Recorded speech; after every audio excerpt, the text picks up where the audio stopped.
Hey, it's GC Kinsey, and today I'm going to be talking about one of the biggest challenges and most important parts of my gender journey, untangling femininity and fabulosity.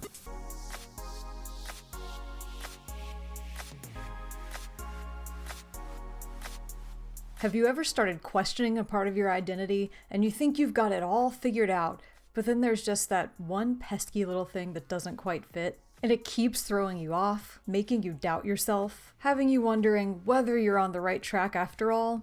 Well, that was me. With makeup, and jewelry and clothing and all manner of beautiful, shiny, sparkly things. When it comes to my gender, that's the thing that's always made me stop and go, okay, wait a minute, what exactly is going on here? I've had a decent understanding of my gender for a pretty good while now.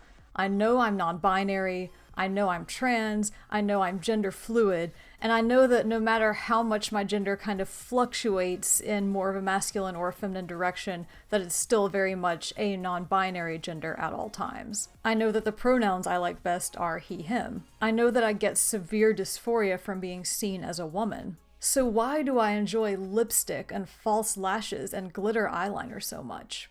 To answer weird and twisty questions like this one, I find it helpful to trace them all the way back to where they started. So I would like to take you on a journey back to the beginning. Before we get into this, I do just want to give a little heads up that I'm going to be talking about my experiences with gender dysphoria and gender euphoria, with body image, including weight loss and weight gain, and I am going to be showing pre-transition photos of myself. So if any of that kind of stuff bothers you, then maybe this isn't the right video for you and you can go watch one of my other ones. Alright, if you're still here, on with the show. As a child, I always gravitated toward anything big and bold and extra. And although this did skew a little bit toward female characters and celebrities, which is pretty characteristic for an AFAB child, it was not restricted by gender. I loved the over-the-top, colorful suits worn by Disney characters like Professor Ratigan, cosplayed, and Governor Ratcliffe, also cosplayed, as much as I loved Belle's dresses. And you guessed it, cosplayed. I adored every single thing Kate Winslet wore in Titanic. Yes, including that gaudy-ass Heart of the Ocean. And by extension, I loved Celine Dion and her next-level wedding dress with that ginormous crystal headpiece. I lived for all those high-fashion looks Padme Amidala served in the Star Wars prequel trilogy. And hey look, cosplayed. I also used to just run around with my makeup like this all the time because I was the weirdest 11-year-old ever. And when I started watching Batman, dear lord, the entire Rogues gallery, just fabulous. And would you believe it? Cosplayed. But despite this passion for dressing up, I didn't really care that much about my own personal style or fashion until I was just about to start high school. And I discovered this guy. Freddie Mercury was everything 14-year-old me had ever wanted to be on every level. An incredible musician, a genius at showmanship, and the best damn dresser this world has ever seen. He wore eyeliner, he wore nail polish, he had long hair. His outfits were shiny and sparkly and big and showy and sometimes left next to nothing to the imagination. As the 1970s gave way to the 1980s, his aesthetic became a little bit more stripped down and streamlined and masculine, particularly that iconic mustache. But he was still just as stylized and just as fabulous. And sometimes he even went full tilt drag. Through Freddie, I learned about the magical, gender-transcending nature of the glam rock era, when men around the world graced stages in makeup, satin, and glitz. My list of style icons grew to include people like David Bowie, Michael Jackson, Robert Plant, Prince, Steven Tyler, and many, many more. And for the first time, I started caring about my own aesthetic outside of costumes. I finally knew how I wanted to look. Of course, there were a few limitations. One, I didn't know how to sew yet, and there were no stores that sold clothes like this. Two, I had the concept of tasteful versus tacky drilled into me from a young age, and all of this stuff fell firmly on the tacky side. So then I had to fight this internal battle over why I would even want to look like this in the first place. And most notably, I was stuck in this body that had curves in all the wrong places. This is the part where I look back at myself like, Oh my god, how did you not know you were trans? You wanted to look like a man. A man in women's clothing, I'll give you that, but still a man. Hello, there's your sign. But first of all, I didn't even know what trans was yet. I knew what cross-dressing was, obviously, and I was vaguely aware that there were some people who took that a little bit more seriously to the point where they wanted to get surgeries, I guess. No one properly explained to me what transgender meant until I was maybe 20 or 21 and I stumbled across a documentary on TV about Dr. Marcy Bowers and some of her patients. And that was only about trans women and presented through a very much bi-cis, for-cis lens. Second, I didn't learn that non-binary trans was a thing until I was even older, maybe 25, 26, when I was still making my now defunct webcomic and happened to run across a few non-binary cartoonists online. I was approaching 30 before I even realized I was non-binary myself. So there was no way that as a 14 or 15-year-old kid I would have ever figured this out. Unless, you know, we had better education about gender in school or something, but I digress. Anyway, I knew how I wanted to look, and that was more glamorous and over the top. And I started doing the best I could with what I had, which wasn't terrible. I learned how to do makeup. I learned how to put together outfits that were at least somewhat bold and had a little bit of flair. I still wasn't achieving the aesthetic I had in mind, but hey, at least I looked good, right? Or better, I guess? I struggled hard with my body and trying to dress in ways that flattered it. But that was to be expected. I mean, I was a thick and curvy person living in a fat-phobic society, so of course I was gonna hate my figure. Then I lost weight. And I still hated it. So I lost more. And then more. Don't do this, y'all. It's really dangerous. And even when I was well below the healthy weight range for my height, I still couldn't stand how wide my hips were in proportion to everything else. But there was literally nothing I could do to make them smaller, and at that point I was starting to have a lot of other things to worry about, like going to college, so I gave up and gained the weight back. And then some. Which sucked ass, don't get me wrong, but I hated my body either way, and food is delicious, so... It never once occurred to me that it was gender, not weight, that was at the root of all my body image issues. Hell, it never occurred to me that gender also played such a significant role in this glamorous, sparkly aesthetic I was going for. I wasn't aware that I wanted to look like a man in makeup and glamorous clothes. I thought that if I just wore that stuff, I would somehow magically look how I wanted to. And I didn't. But like I said, I still looked good, so gotta take what you can get, right? Unfortunately, this big, flashing Freddie Mercury-shaped sign pointing to who I really was went right over my head. And somehow, so did sign number 2, Frankenfurter. I was entering my senior year of high school when I saw the Rocky Horror Picture Show for the first time, and I cannot even begin to tell you what an impact this movie has had on my life. Side note, I am fully aware of some of the shitty things that Richard O'Brien has said about trans people, specifically trans feminine folks, and I'm fully aware of how polarizing this movie is in trans circles. But I personally think the good that it's done for trans and other queer people far outweighs the bad, and I want to show firsthand just how much good it did for me. So, anyway, I ate this movie up like candy. When I was in college, I cosplayed as Columbia and Magenta on 2 different Halloweens, and I somehow managed to film this in the dorm bathroom without getting caught. I'm not much of a man, got a lot of day, but by night I'm one hell of a lover. I'm just a sweet transvestite, transsexual,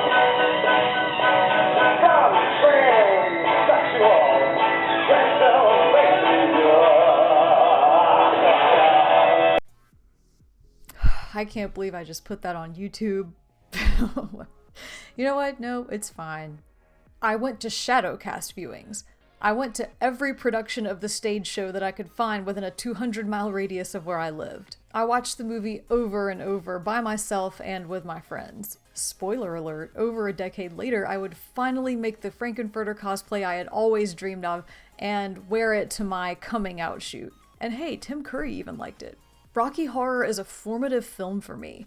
I have watched it more times than I can count. I have it memorized. It's something I know I can always turn to in times of stress because it's going to take me to my happy place.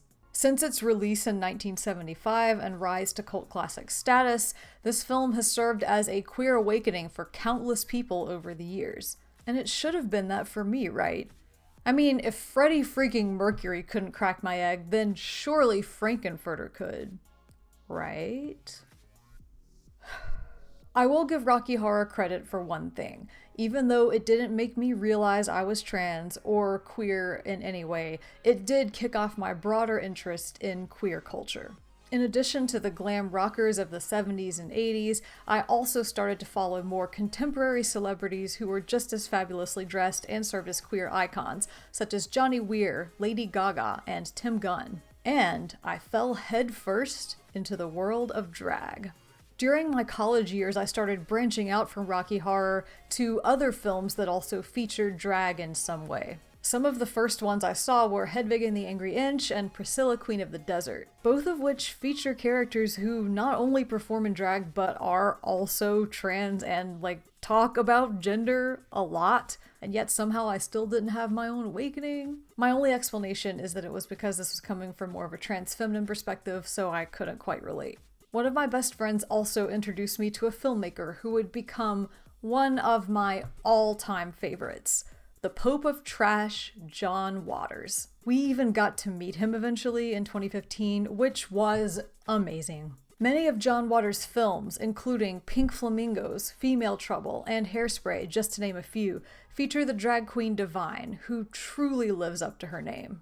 I fell in love with these movies just like I had with Rocky Horror, and they fueled my love for the art of drag even more. Toward the end of college and shortly after, I started going to local drag shows, watching RuPaul's Drag Race, and even trying my hand at a little drag myself. Hey look, a cosplay from Priscilla, who would have guessed? Now I know what you might be thinking.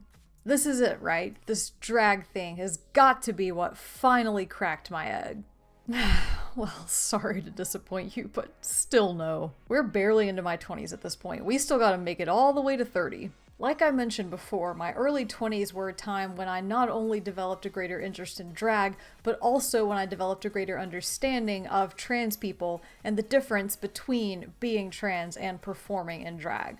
Because yes, that does sadly still get conflated all the time. There wasn't a lot of representation in fictional media, documentaries, or pop culture of trans folks who were assigned female at birth. And what little there was so far away from my own experience that I couldn't relate at all. There was no mention of non-binary people whatsoever, so all the AFAB trans folks I saw were trans men. And even though I know now that trans men are much more varied than this, it seemed like all the ones who were willing to be on TV in the early 2000s were these hyper-masculine, manly men who must be swift as the coursing river with all the force of a great typhoon. They were trying as hard as they could to distance themselves from anything remotely feminine. These were not the kind of guys who would have dressed like Freddie Mercury circa 1975, let's just put it that way. So even though I was pretty steeped in all things queer by this point, I still didn't quite have all the signs I needed to point me in the right direction.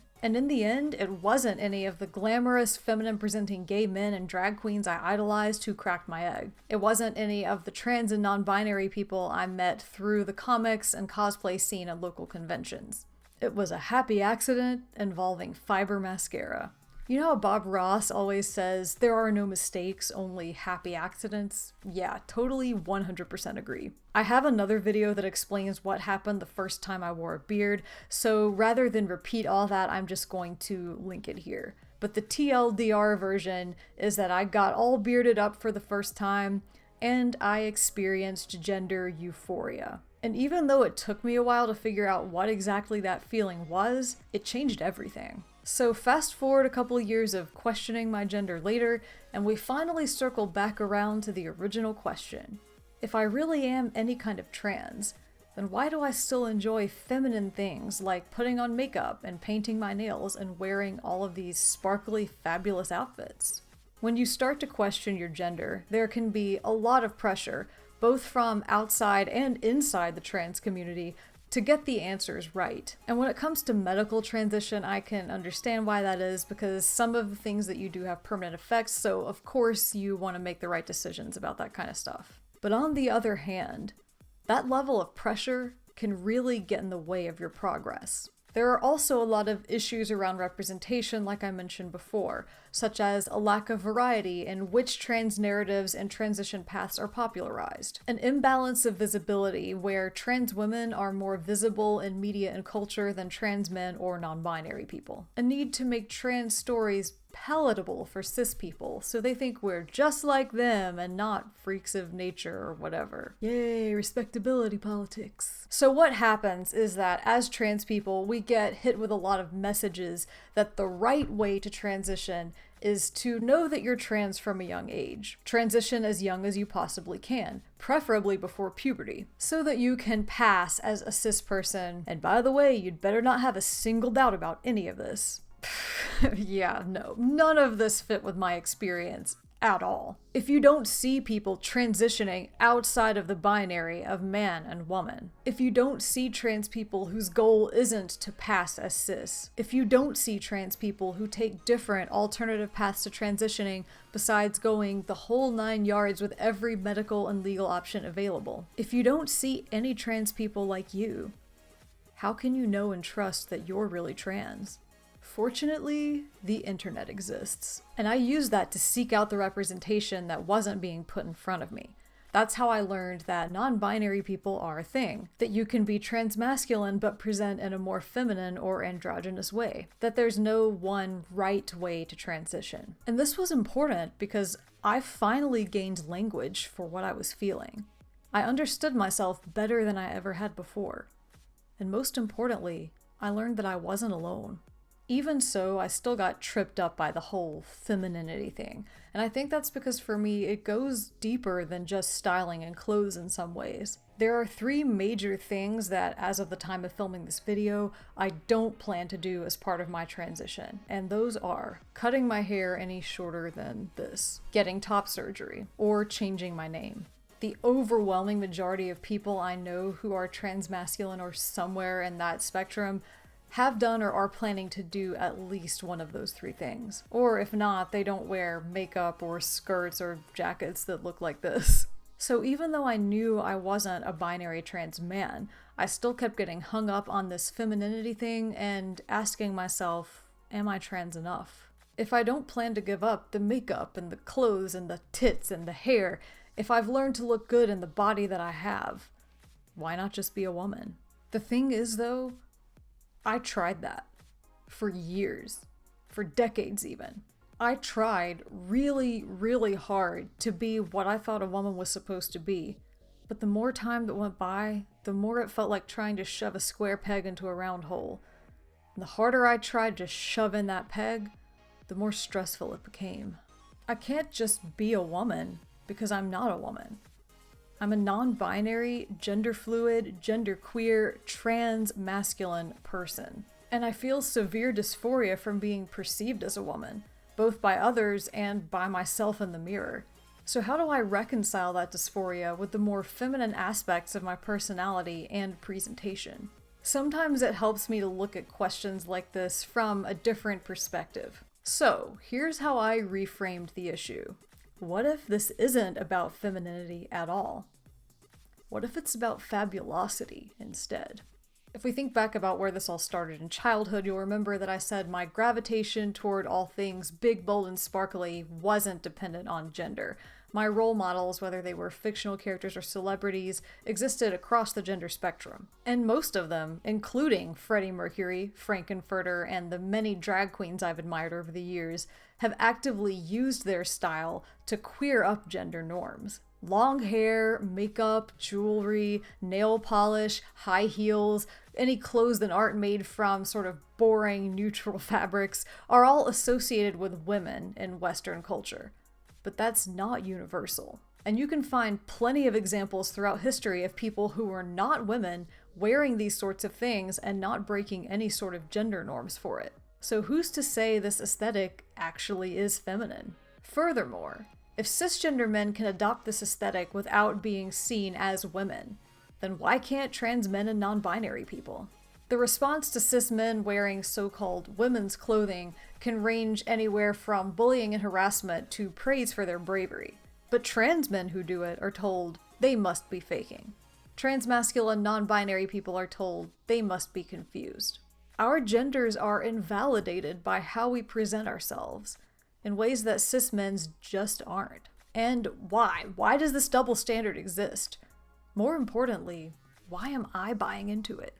Regardless of what society's expectations might have you think, there's no rule that says trans and non-binary people can't be just as gender non-conforming as cis people. And hell, for a non-binary person, what even is there to conform to? Time to throw all that hot garbage out the window and stop doubting myself. When I put on makeup, when I paint my nails, when I dress in sparkly, fabulous outfits like this one, it isn't about femininity. It's about fabulosity. Maybe it always has been. Earlier I mentioned that it never occurred to me that gender was the missing piece of my struggle with how I wanted to look. That I was drawn to all these fabulous clothes without understanding that looking masculine underneath them was a critical part of the aesthetic. But now that I'm aware of my gender dysphoria and can put a name to that feeling, I have a better understanding of how I want to present myself and be perceived. And that's as a dude who likes to dress up. I mean, in an ideal world, I would actually like to be perceived as non-binary, but let's be real, no one's ever gonna assume that unless I tell them. So if they do insist on putting me into either a man or a woman box, I would rather it be the man box every time. With strong signals in my presentation, of course, that I am not your average manly man, but instead a very much queer trans dude who doesn't conform to gender stereotypes. If there is anything feminine about my aesthetic, it's about striking a non-binary balance with that masculine base layer I need underneath.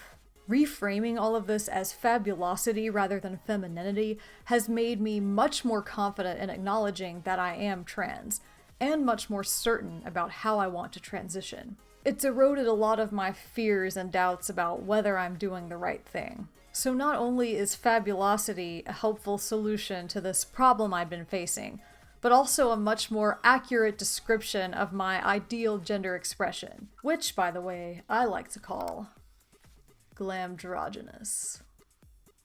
Untangling femininity and fabulosity can be really challenging, especially in a society that tends to conflate those two things. But that distinction is important, especially for transmasculine of center folks like myself who just want to sparkle. And I know I'm not the only one out there, so that's why I want to hear from you. How do you reconcile your gender and your gender expression if they don't line up in a traditional way? How do you push back against a society that tries to invalidate you for not conforming to its expectations? How do you find a path forward in your transition that affirms how you feel? And if this isn't within your realm of experience and you have questions or want to learn more, I would love to hear from you too. Drop a comment below and let's get a discussion going. Please feel free to check out my other videos as well while you are here. I have more vlogs like this one about my experiences as a queer person. I also have makeup tutorials and cosplay music videos, so be sure to like and subscribe so you don't miss anything new when it drops. If you want to find me on other social media, I am GC Kinsey across all platforms. And thank you so much for watching. Thank you so much for your support. I hope you learned a lot, and I will see you on the next one.